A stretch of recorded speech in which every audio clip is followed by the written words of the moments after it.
Hujambo msikilizaji na karibu kwa Yaliyotendeka. Studio ni Wairumuru, nikisema karibu ujue ni kwa nini upuuzi na ushenzi uliofanyika katika kaunti ya Nakuru pale wanafunzi wa Butere Girls walitaka kuwasilisha mchezo wao wa Echoes of War inafaa kukashifiwa. Upuuzi huo unafaa kutupiliwa mbali na nchi ya Kenya.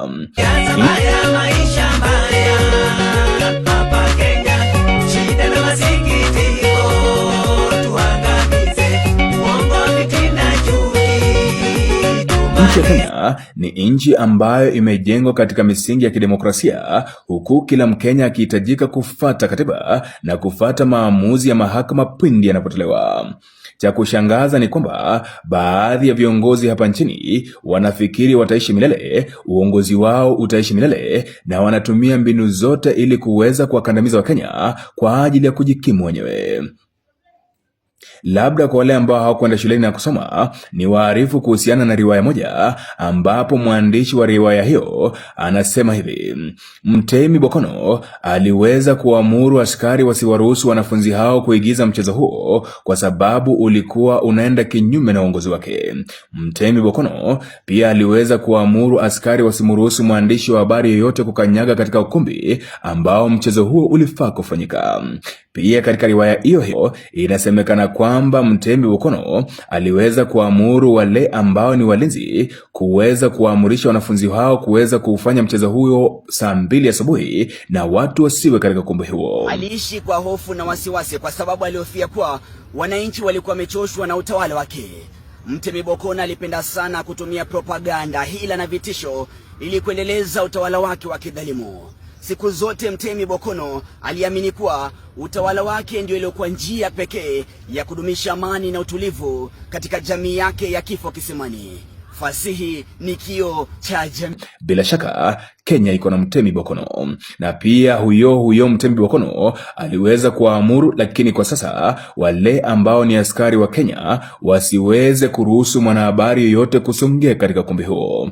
Cha kushangaza ni afadhali kile kitabu cha riwaya kilichosema Mtemi Bokono, kwa sababu hicho hatukuona vitoa machozi, hatukuona wanahabari wakipigwa, lakini hapa Kenya hapo jana ilikuwa ni vitoa machozi, huku watoto wadogo wanaojaribu kukuza vipaji vyao wakiweza kuangaishwa.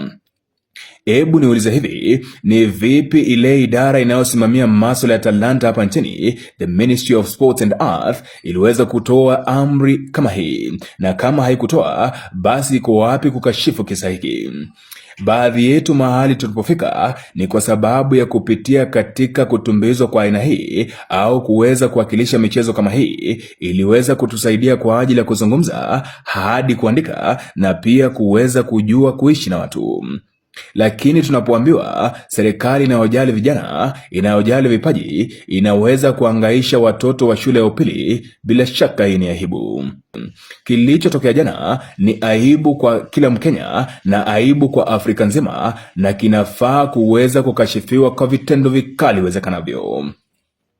Sisemi kwamba ni vibaya, lakini wote tulisoma siasa, tukapitia katika shule ya upili. Wengine waliofanya GXC walisoma siasa, waliofanya social studies walisoma siasa, waliofanya history walisoma siasa, na hata katika chuo kikuu mimi kama Haman Kamariki nilisoma uhusiano wa uandishi wa habari na siasa. Basi hatuwezi kukataza wanafunzi wanaoiga siasa kuweza kuwakilisha mchezo kama huu. Cha kushangaza msikilizaji, ni baadhi ya matamshi ya viongozi ambao tunawaamini na tunawatii.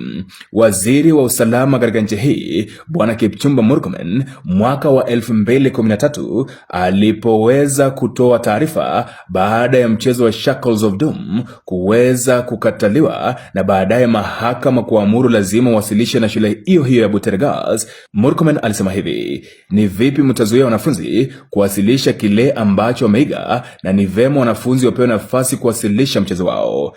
Lakini hapa ambapo ni huo mchezo wa Echoes of War ulipotaka kuwasilisha, Kipchumba Murkomen anasema siasa inafaa kuondolewa katika shule. Niulize hivi, Kipchumba Murkomen wa mwaka 2013 aliyeunga mkono Shackles of Doom ni yupi na huyu mwingine anayekejeli na kukashifu Echoes of War?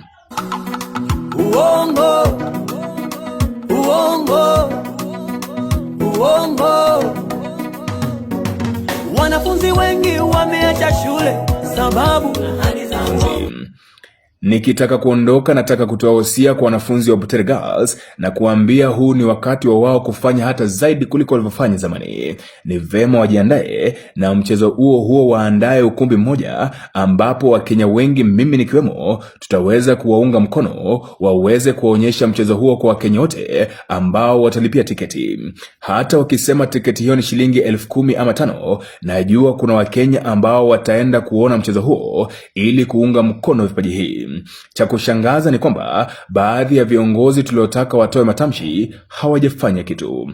Yuko wapi gavana wa Kakamega Fernandez Baraza ambaye anafaa kuzungumzia swala hili? Yuko wapi gavana wa Vihiga Wilbur Otichilo ambaye anafaa kuzungumzia swala hili? Yuko wapi waziri wa masuala ya talanta katika nchi hii anayefaa kuzungumzia mchezo huu? Bila shaka msikilizaji, tuko na viongozi ambao wanajali matumbo yao. Rais akisema ngwe ni ngwe, akisema ni mkono wa kulia ni kulia, akisema toa hewa wanatoa hewa. Rais akisema leo hatulali, hawaulizi ni kwa nini, wao wanabaki macho kavu. Rais akisema leo hatuli, wao hawaulizi ni kwa nini, wanabaki kushinda njaa. Rais akisema tusimame, hawajui ni kwa nini, wao wanasimama. Rais akisema leo tunamla nyoka, hawaulizi kama ametolewa sumu, wao wanakula nyoka. Baadhi ya viongozi hawa wanafaa kukashifiwa vilivyo. Na jambo la kushangaza, hadi baadhi ya viongozi wanakataa kuweza kutii mahakama na amri za mahakama, japo walipoingia katika uongozi walisema wao watakuwa mstari wa mbele kuweza kutii mahakama.